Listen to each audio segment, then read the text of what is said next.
हरे कृष्णा, राधे राधे आप सभी को। ओम नमो भगवते वासुदेवाय। देव उत्थान एकादशी की व्रत कथा सुनेंगे। इस कथा को सुनने से जन्मों जन्मों के पाप नष्ट हो जाते हैं और पुण्य को मुक्ति देने वाली प्रबोधनी एकादशी की कथा जरूर सुनिएगा। इससे घर में अन्न धन की बरकत होती है। ब्रह्मा जी बोले कि हे मुनि श्रेष्ठ, अब आप पापों को नष्ट करने वाली तथा पुण्य को मुक्ति देने वाली प्रबोधनी एकादशी का महात्म सुनिए। भागीरथी गंगा तथा तीर्थ गंगा नदी, समुद्र आदि तभी तक फल देते हैं जब तक प्रबोधनी एकादशी नहीं आती। कार्तिक मास की शुक्ल पक्ष की प्रबोधनी एकादशी के व्रत का फल एक सहस्त्र अश्वमेघ तथा 100 राजसूय यज्ञ के बराबर होता है। नारद जी ने पूछा, हे पिताजी, संध्या को भोजन करने से, रात्रि में भोजन करने तथा पूरे दिन उपवास करने से क्या क्या फल मिलता है, उसे आप समझाइए। ब्रह्मा जी बोले कि हे नारद, संध्या को भोजन करने से 1 जन्म का, रात्रि में भोजन करने से 2 जन्म के तथा पूरे दिन उपवास करने से 7 जन्म के समस्त पाप नष्ट हो जाते हैं। प्रबोधनी एकादशी के व्रत के प्रभाव से सुमेरु पर्वत के समान कठिन पाप क्षण मात्र में ही नष्ट हो जाते हैं। अनेकों पूर्व जन्म के किए हुए बुरे कर्मों को यह प्रबोधनी एकादशी का व्रत क्षण भर में नष्ट कर देता है। जो मनुष्य अपने स्वभावानुसार इस प्रबोधनी एकादशी का विधि पूर्वक व्रत करते हैं, उन्हें पूर्ण फल प्राप्त होता है। हे मुनीश्वर, जो मनुष्य श्रद्धा पूर्वक थोड़ा भी पुण्य करते हैं, उनका वह पुण्य पर्वत के समान अटल हो जाता है। जो मनुष्य हृदय के अंदर ही ऐसा ध्यान करते हैं कि प्रबोधनी का एकादशी का व्रत करूंगा, उनके 100 जन्मों के समस्त पाप नष्ट हो जाते हैं। जो मनुष्य प्रबोधनी एकादशी के दिन रात्रि को जागरण करते हैं, उनकी बीती हुई तथा आने वाली 10,000 पीढ़ियां विष्णु लोक में वास करती हैं और नरक में अनेकों दुख भोगते हुए पितृ विष्णु लोक में जाकर सुख भोगते हैं। ब्रह्म हत्या आदि के महान पाप भी प्रबोधनी एकादशी का व्रत करने से धुल जाते हैं। एकादशी के दिन रात्रि को जागरण करने का फल अश्वमेघ आदि यज्ञ के फल से अधिक होता है। समस्त तीर्थों में जाने तथा गोसर्ण मनुष्य भूमि आदि के दान का फल कार्तिक मास की शुक्ल पक्ष की प्रबोधनी एकादशी के रात्रि जागरण के फल के बराबर होता है। इस संसार में जितने भी तीर्थ हैं तथा जितने भी तीर्थों की आशा की जा सकती है, वे सब प्रबोधनी एकादशी का व्रत करने वाले के घर में रहते हैं। जो मनुष्य इस एकादशी के व्रत को करता है, वह योगी, तपस्वी तथा इंद्रियों को जीतने वाला होता है, क्योंकि यह एकादशी भगवान विष्णु को अत्यंत प्रिय है। इस व्रत के प्रभाव से कायिक, वाचिक और मानसिक पाप नष्ट हो जाते हैं। इस एकादशी के दिन जो भगवान की प्राप्ति के लिए दान, तप, होम, यज्ञ आदि करते हैं, उन्हें अक्षय पुण्य मिलता है। प्रबोधनी एकादशी के दिन भगवान की पूजा करने से बाल, यौवन और वृद्ध अवस्था के समस्त पाप नष्ट हो जाते हैं।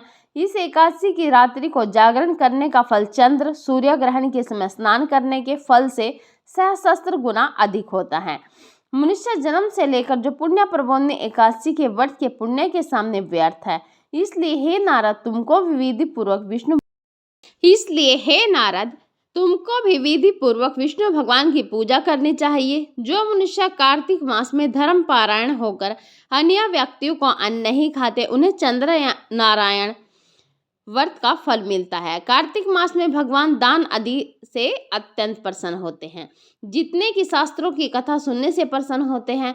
कार्तिक मास में जो मनुष्य भगवान की कथा को थोड़ा बहुत पढ़ते या सुनते हैं, उन्हें 100 गोदान के पुण्य फल मिलता है। जो मनुष्य अपने कल्याण के लिए विष्णु भगवान की कथा सुनते हैं, उन्हें 100 गो के दान का फल मिलता है। मनुष्य अपने कल्याण के लिए विष्णु भगवान की कथा सुनते हैं, वे अपने कुटुंब का उद्धार करके 1 सहस्त्र गो दान का फल पाते हैं। जो मनुष्य प्रबोधनी एकादशी के दिन विष्णु की कथा सुनते हैं, उन्हें मनुष्य अपने कल्याण के लिए विष्णु भगवान की कथा सुनते हैं, वे अपने कुटुंब का उद्धार करके 1 सहस्त्र गो का दान का फल पाते हैं। जो मनुष्य प्रबोधनी एकादशी के दिन विष्णु भगवान की कथा सुनते हैं, उन्हें 7 दीप के दान का फल मिलता है। जो विष्णु की भक्ति पूर्वक कथा सुनते हैं और कथा बांचने वाले ब्राह्मण की यथाचित पूजा करते हैं तथा उसे संतुष्ट करते हैं, वह उत्तम लोक को जाते हैं। इस पर नारद जी बोले, हे ब्रह्मा जी, आप एकादशी के व्रत का विधान कहिए और कैसा व्रत करने से कौन सा पुण्य मिलता है वह भी समझाइए। ब्रह्मा जी बोले कि हे नारद जी, इस एकादशी के दिन मनुष्य को ब्रह्म मुहूर्त में उठना चाहिए और नदी, तालाब, कुआं आदि पर स्नान करके व्रत का नियम ग्रहण करना चाहिए।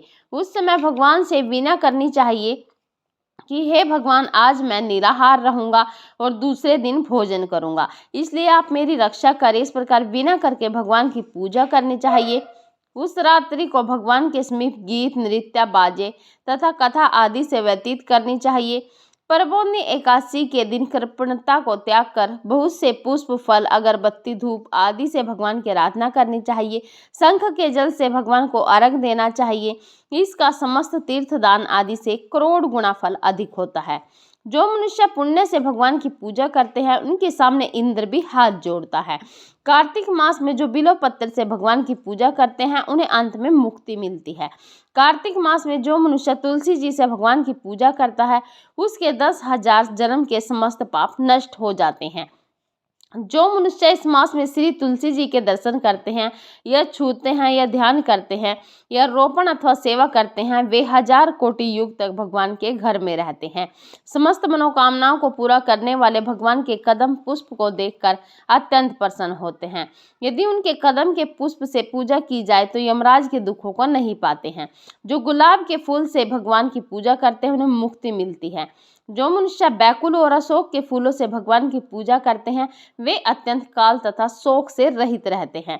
जो मनुष्य विष्णु भगवान की सफेद और लाल कनेर के फूलों से पूजा करते हैं उन पर भगवान अत्यंत प्रसन्न रहते हैं। जो मनुष्य विष्णु भगवान की दुर्वा दल से पूजा करते हैं वे पूजा के फल से 100 गुना फल अधिक पाते हैं। जो मनुष्य समी पत्थर से पूजा करते हैं वे भयानक यमराज के मार्ग को सफलता से पार कर जाते हैं। जो मनुष्य चंपक पुष्प भगवान विष्णु की पूजा करते हैं वे आवागमन के चक्कर से छूट जाते हैं। जो मनुष्य स्वर्ण का बना हुआ केतकी पुष्प भगवान को चढ़ाते हैं उनके करोड़ों जन्म के पाप नष्ट हो जाते हैं। जो मनुष्य भगवान के पीले और रक्त वर्ण कमल के सुगंधित फूलों से पूजा करते हैं उन्हें श्वेत द्वीप में स्थान मिलता है। इस प्रकार रात्रि में भगवान की पूजा करके प्रातः काल शुद्ध जल की नदी में स्नान करना चाहिए। स्नान करने के पश्चात भगवान की पूजा करनी चाहिए। इसके बाद व्रत की समाप्ति पर ब्राह्मणों को भोजन कराना चाहिए और दक्षिणा देकर मीठे वाक्यों द्वारा सभा करनी चाहिए। इसके उपरांत भोजन, गो और दक्षिणा से गुरु की पूजा करनी चाहिए और ब्राह्मणों को बहुत सी दक्षिणा देकर नियम को छोड़ना चाहिए। ब्राह्मणों को यथाशक्ति दक्षिणा देनी चाहिए। जिस ब्राह्मण को रात्रि में भोजन करावे उसे स्वर्ण सहित बैल दान करना चाहिए। जो मनुष्य यात्रा स्नान करते हैं उन्हें दही और शहद दान करना चाहिए। जो मनुष्य फल की आशा करते हैं उन्हें फल दान करना चाहिए। तेल की जगह घी और घी की जगह दूध और अन्नों में चावल दान करना चाहिए। जो मनुष्य इस व्रत में भूमि शयन करते हैं उन्हें सब वस्तुओं से दान करनी चाहिए। जो मौन धारण करते हैं उन्हें स्वर्ण सहित तिल दान करना चाहिए। जो मनुष्य बालों को धारण करते हैं उन्हें तर्पण दान करना चाहिए। जो मनुष्य कार्तिक मास में उपनाह धारण नहीं करते उन्हें उपनाह दान करना चाहिए।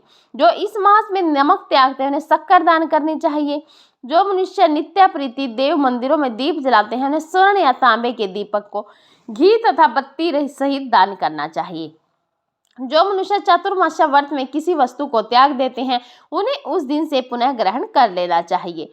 जो मनुष्य प्रबोधनी एकादशी के दिन विधि पूर्वक व्रत करते हैं उन्हें अत्यंत सुख मिलता है जो अंत में वे स्वर्ग को जाते हैं।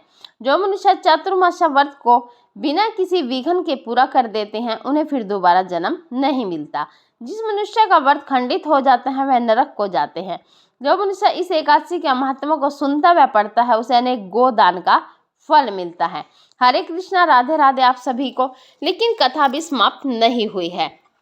जब तक हम गणेश जी की कहानी नहीं सुनेंगे तब तक हमारी कथा पूरी नहीं होगी।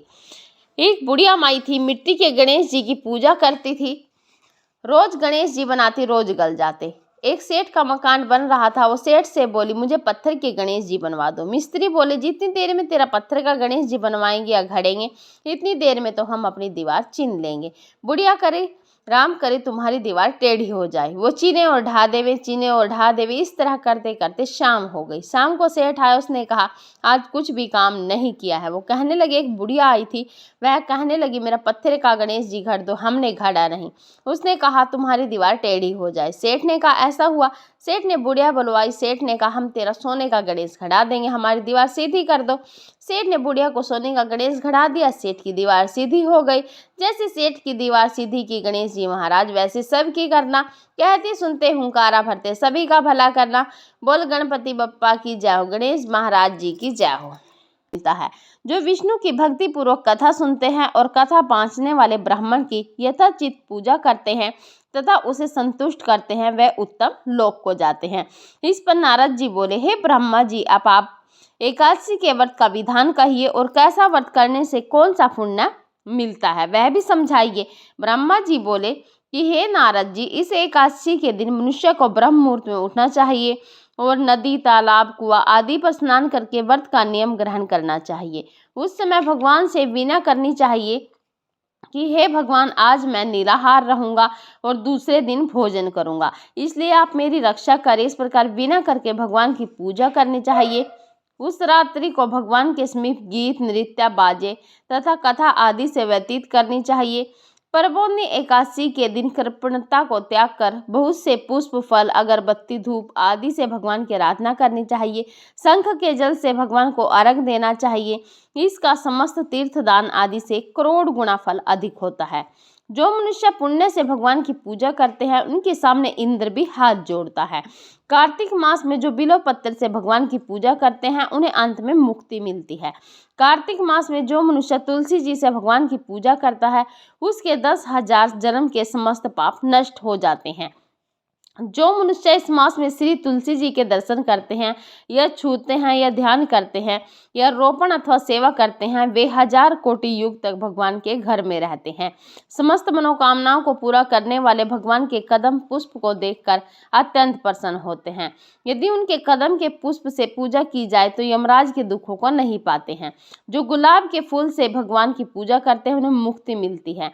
जो मनुष्य बैकुल और अशोक के फूलों से भगवान की पूजा करते हैं वे अत्यंत काल तथा शोक से रहित रहते हैं। जो मनुष्य विष्णु भगवान की सफेद और लाल कनेर के फूलों से पूजा करते हैं उन पर भगवान अत्यंत प्रसन्न रहते हैं। जो मनुष्य विष्णु भगवान की दुर्वा दल से पूजा करते हैं वे पूजा के फल से 100 गुना फल अधिक पाते हैं। जो मनुष्य समी पत्थर से पूजा करते हैं वे भयानक यमराज के मार्ग को सफलता से पार कर जाते हैं। जो मनुष्य चंपक पुष्प भगवान विष्णु की पूजा करते हैं वे आवागमन के चक्कर से छूट जाते हैं। जो मनुष्य स्वर्ण का बना हुआ केतकी पुष्प भगवान को चढ़ाते हैं उनके करोड़ों जन्म के पाप नष्ट हो जाते हैं।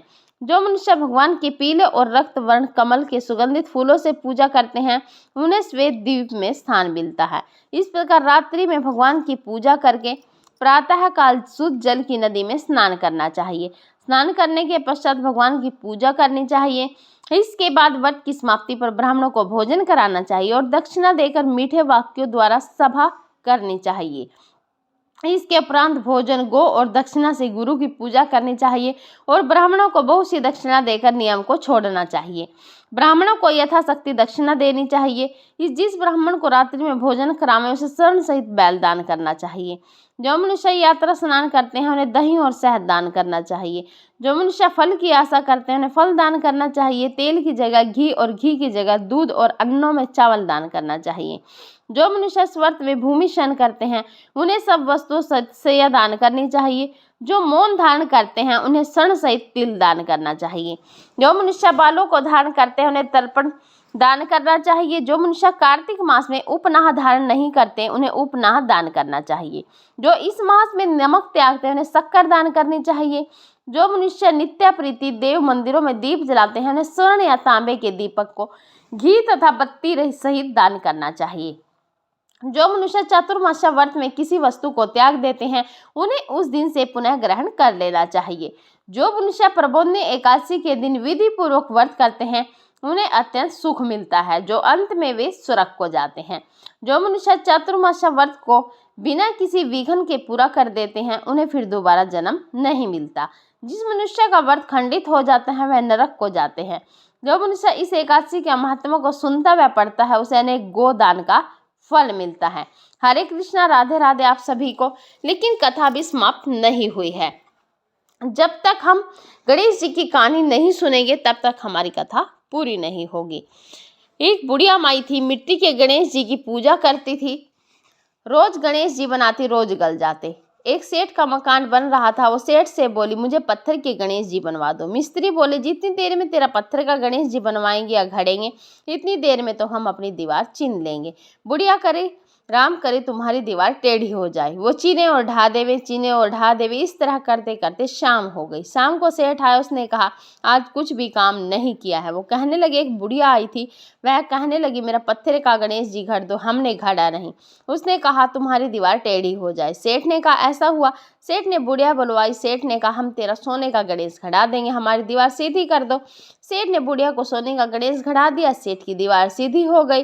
जैसे सेठ की दीवार सीधी की गणेश जी महाराज, वैसे सबकी करना। कहते सुनते हुंकारा भरते, सभी का भला करना। बोल गणपति बप्पा की जय हो, गणेश महाराज जी की जय हो।